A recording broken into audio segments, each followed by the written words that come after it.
我哋今日嚟睇一間俱樂部最細型嘅獨棟別墅，佢佔地咧係580方，建築係195平方。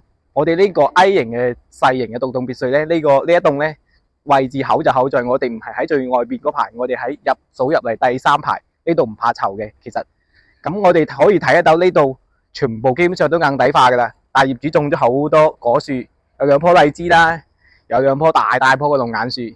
然之後咧，佢入邊嘅裝修都基本上唔使去整噶啦。而家業主佢嘅保養咧係非常之好嘅，一樓係有客廳，然之後有餐廳啦，佢入邊有個工人房、廚房，呢啲阿姨經常都嚟搞衛生，呢個阿姨搞得非常之乾淨。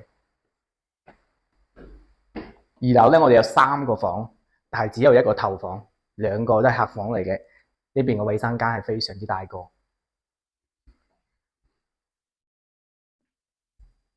主人房呢邊咧就做咗一個比較大嘅頭房，呢邊向東，但係兩面都可以採光，廁所都係非常之大嘅。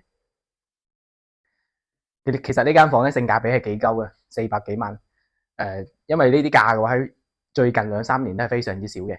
呢個戶型嘅話，佢就係比較細嘅建築面積。我哋呢邊咧就可以拆建嘅，你好似對面呢間咁，佢起大好多嘅。